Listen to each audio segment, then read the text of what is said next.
سنن نسائی میں صحیح سند کے ساتھ روایت ہے، رسول اللہ صلی اللہ علیہ وسلم نے فرمایا، جس بندے نے ایک دفعہ شراب پی 40 دن تک اس کی نماز قبول نہیں ہوگی۔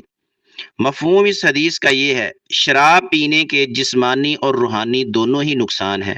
شراب پینے سے جہاں انسان کو جسمانی اور روحانی بیماریاں لگتی ہیں، اس طرح اگر وہ نماز پڑھتا ہے تو 40 دن تک اس بندے کی کوئی نماز قبول نہیں ہوتی، اور اگر وہ بغیر توبہ کیے ہوئے ان 40 دنوں کے اندر مر جاتا ہے تو ایسے انسان کا انجام یقیناً بڑا ہی خطرناک ہے۔